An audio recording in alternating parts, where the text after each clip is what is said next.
Yo, what's up, y'all? So it's been a crazy week here in Minnesota, as y'all know. You know what I'm saying? It's been like crazy. I just want to share with y'all some stories because I be driving Lyft on the side. So there's some pretty interesting things that happen. And you never know like what type of people come in the car. You never know. So pick up some people from Golden Valley area, and they're going like past Edina. So I'm cutting through. I'm cutting through Minneapolis, and a lot of people don't know that the Leering Center. If you're going under the bridge, going towards St. Paul, if you're going under that bridge by Hennepin and Lindale, like the Leering Center is right there. You can see it from the highway. So like I'm driving past. I'm like, hey, it's kind of crazy. Like this is like the most famous spot in the world right now. Like this Leering Center is like today and yesterday probably has the most views on Google. Like it's the most famous spot in the world. And she was just the lady to my right, the dude sitting right behind me, so I can't really peep his energy and see what he's on. But she's like, yeah, it's so crazy that that all this is coming out. Like this guy just comes in. He's not even a journalist. He's getting paid by the Republicans to try and uncover this stuff, which isn't even true. And I'm like, well, it is kind of true, no? Like some of it's happening. She's like, well, yeah, there's fraud everywhere. They're doing this, and I'm like, man, you're telling me that like you don't think none of this is true? Mind you, the next 10 minutes, me and her just talked. The man didn't say anything. It was like he was like, "Thank God, bro, you're doing this for me." But I was like, "Wow, I didn't know." I'm still trying to get my 5 stars, get my tip. I'm like, wow, you should start a YouTube channel. You're teaching me a lot right now. Like I didn't know none of this. Mind you, she was pretty sold on like the Republicans have set all this up. This is all a fraud. And like I'm telling you, this is like a 30-year-old white married woman, like with a home, like voting, like, and she was just like didn't believe any of it. Like not a Karen, not a 50-year-old Karen, like a young. I don't. You don't really see young Karens. You know what I'm saying? This lady was a young Karen. So mind you, boobop, chi chop, we wop. Like I know a lot of Somalians. Like I used to live at the LPM. My my nigga from Mail Trans Trucking School. Like work every day. I'm talking you Somalians. This whole thing about Somalians be scamming is the one thing that's a fraud, or a few things that's a fraud, is these motherfuckers work hard. Like you order Uber or Lyft in the city, any time of the day, I bet you 80% chance it's gonna be a Somalian person that pull up. So like, is that money laundering? Is that like what I'm saying? What is that?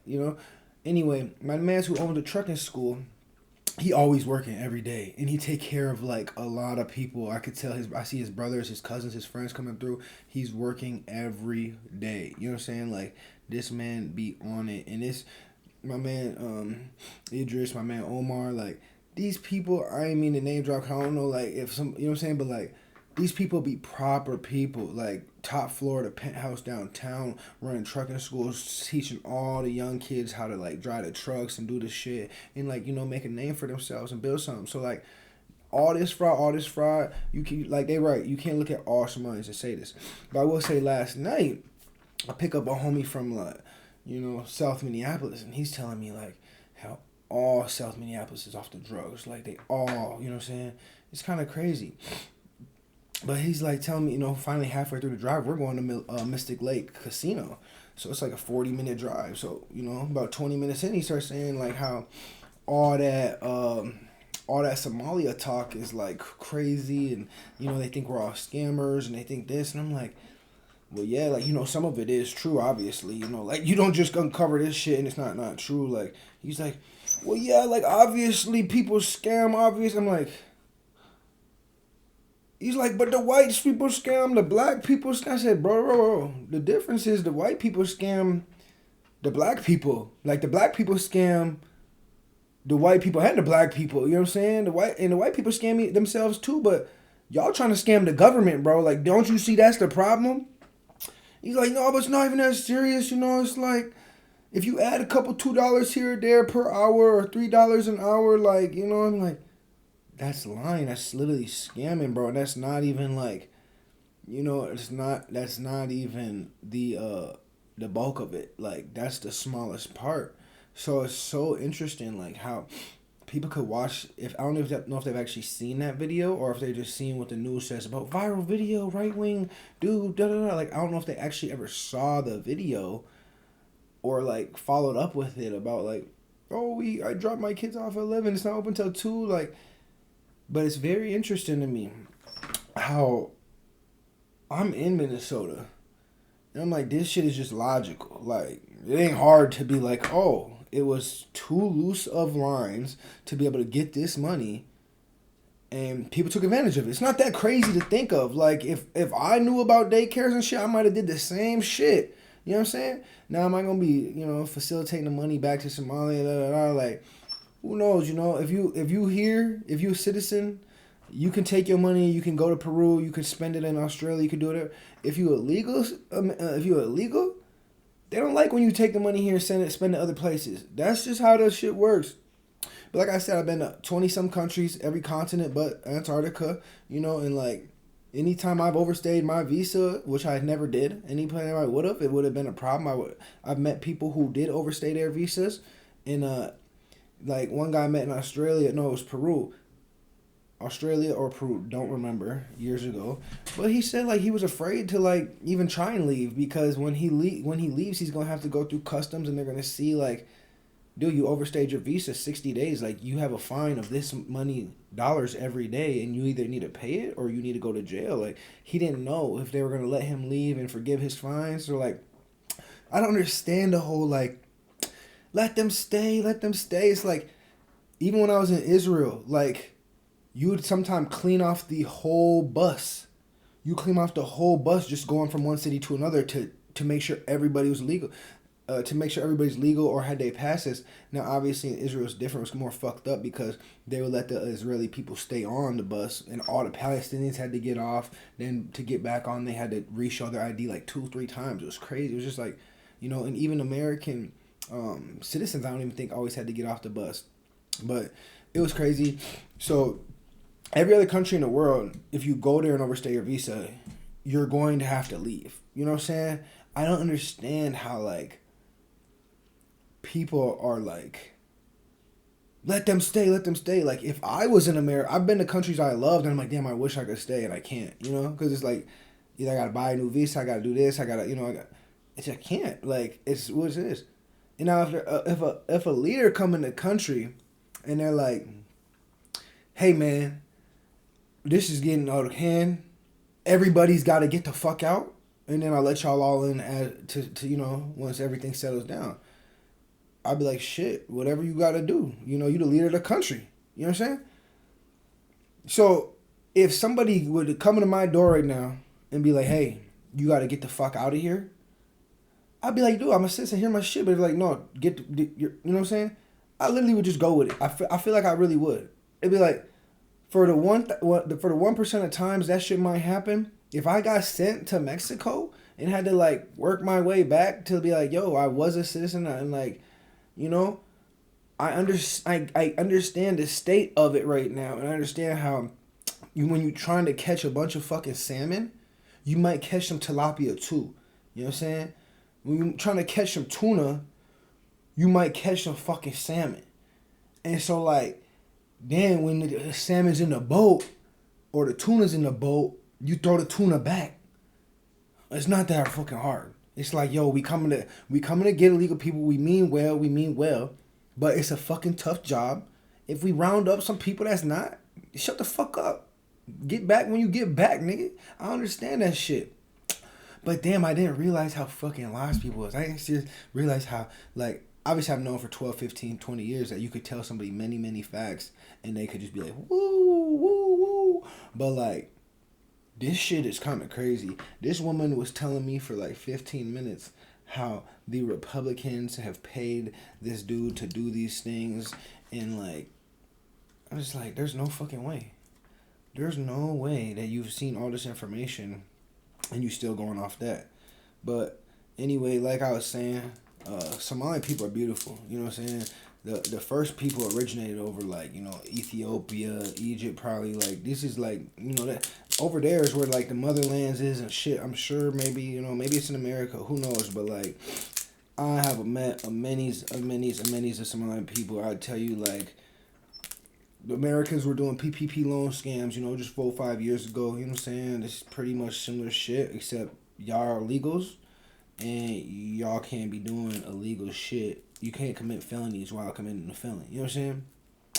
you can't commit felonies while committing other misdemeanors or felonies, whatever the saying goes. Like, it makes sense for some white business people in America to commit some PPP loans, or some black people to commit, who legal, or even some Somalians who are legal to commit some PPP loans.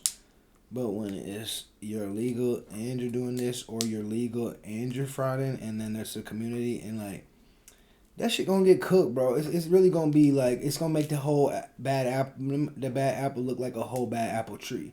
And that's not right, because if you meet the Somalian peoples here in Minnesota, them motherfuckers are cool as hell. Like, every time I chop it up with a Somalian dude, he cool as fuck. You know what I'm saying?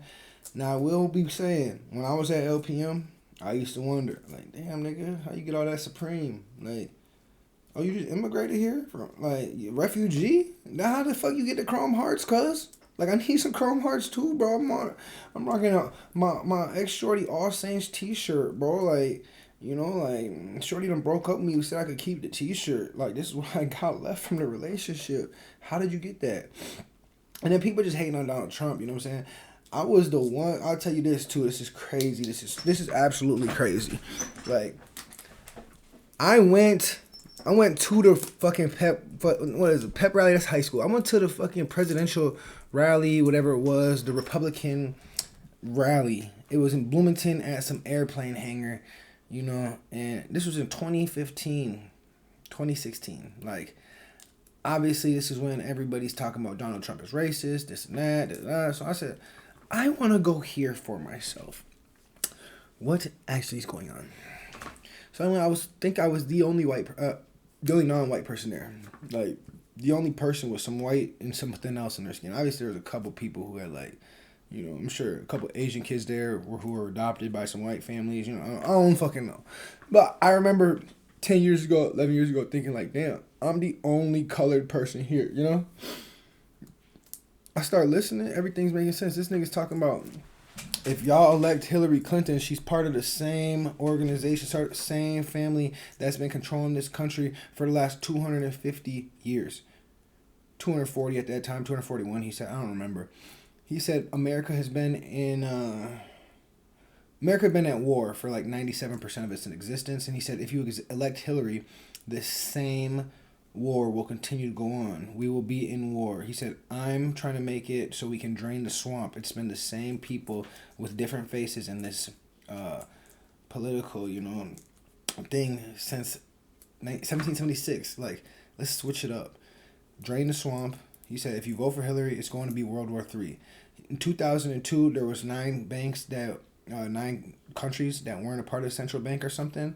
And since we've gone to war with Iraq, Yemen, Syria, all these countries, now there's only 2, which is like Russia and North Korea or some shit. And that's what Donald Trump's saying. He said, if we elect Hillary, we're going to war with these 2 countries because she's on the same agenda that George Bush was on, to bomb countries, fuck up their infrastructure, implement our infrastructure, and then control their banking system. That's what he said. Crazy, right? It's so crazy. I'm like, damn, I've been studying this shit since I was like in 7th grade. Like, I've been listening to Lil Wayne songs backwards. We are in the ground beneath. I've been always listening to, like, the conspiracy theories and shit. But, like, this shit is a presidential nominee saying that this shit in public in a Minnesota rally. It's like he's talking to me. Like, what? And then he goes to say, he says, in Minnesota, I gotta be real with you. You cannot handle the influx of Somalian refugees that you're having right now. He says over the next 10 years or something, the next 5 years, you're expected to have this many thousands and thousands and thousands of Somalian refugees. He said Minnesota's infrastructure, whatever, is not built to handle 200,000 plus influx of adult and kid people. Like, it's just not. He said North Dakota, South Dakota, Iowa, even Wisconsin could better handle this influx of people. And I'm like, damn, as a presidential nominee, you've looked at this, you've looked at the numbers, you understand this is not sustainable, and you're saying this in 2015, like how it's not sustainable, and how we need to do something about it. So I'm like, I left there. I'm like, wow, that was pretty interesting. The next day I go on Facebook and I see Donald Trump hates Somalians, and my friends are reposting it. I'm like, Donald Trump says at Minnesota prep rally how he hates Somalia. I said, dude, that's not what he said. No, Donald Trump doesn't want Somalians in Minnesota. So now what he said. He said it actually isn't sustainable for this influx of Somalians to be coming into Minnesota. So it's just like always like either people read in between the lines or they overread. It's just like, damn, like, just what was said, bro. And like if the worst thing Donald Trump ever did was say, grab her by the puss, fuck it. Like, you know what I'm saying? Like, what's the worst thing Reagan ever said? He told his wife, just say no to drugs, while he was dropping in thousands of kilos of drugs in inner city, like Chicago and Milwaukee, getting like the black families, head of the black family, the men in the black family fucked up on fucked up drugs, while his wife was just saying the Just Say No campaign. Like, how does that make sense? But we don't want to talk about that. We want to talk about Donald Trump said just say grab her by the pussy. Like, what are we talking about? And then after Reagan left, let's not even talk about Bush and the Iran shit. You know what I'm saying? Let's not even talk about that shit before his son came and finished that shit. Let's talk about Clinton and how after the Just Say No campaign and after Reagan got all these people hooked on these drugs, Clinton come and starts a mass incarceration act that Joe Biden voted for to lock up 20 plus million blacks over the next how many years, which destroys the nucleus of the black African American family, because now the African American woman is depending on the government to raise her family. And now the man, the little boy and the little girl looking up to the mom as the leader of the family while she's looking up to the government. The kids have black woman now don't have no respect for a man because they didn't have it in life. And the black boy he's looking up to a mom who's looking up to the government. So like the whole nucleus is off. You would never see that shit in the white families. You would never see that shit. So this shit is fucked. This shit is deep. Then you got George Bush who came after. You got Barack Obama who was doing Syrian airstrikes. Like, what are we talking about? And then he eliminated like 700 women and children. Like, by doing like, isn't it a war crime to do drone strikes? And we talking about Donald Trump. Just grab her by the pussy. He's racist. Barack Obama did more for the gays and the Jews than he ever did for a black man. Like, tell me he didn't. Tell me he didn't, bro. He did so much for the gays. Look it up. Ask ChatGPT. What all did Barack Obama do for the gays and the Jews? And then look what he did for the black people. You'll see it's a long list, bro, compared to a very short list. But he brought y'all hope. He brought y'all hope. And what did Barack Obama run on? Change. You remember the pictures? Change. How the fuck you run on change in 2008 and then run on change again in 2012 when you didn't change shit the first 4 years? Oh, because it was hard dealing with the Republicans and the Democrats, and he had to figure it out. Now he can go. Shit, I think Donald Trump did more in fucking 1, 2, 3 years than this motherfucker did in 8. So like, what are we talking about? But that's besides the point. Everybody gotta just shut the fuck up. You know what I'm saying? Just chill the fuck out. If you still talking about some shit that you know nothing about, kind of like, me and most other people, just shut the fuck up. So that's what I'm about to do. I'm about to shut the fuck up and keep knowing what I do now. But yeah, that's my thoughts on like being in Minnesota. If you guys want, if this video gets 1 like, I will get a memory card and get a dash cam set up in my car for my Lyft drive so you can see and hear the conversations I have with the people. Other than that, big love, y'all. Big love.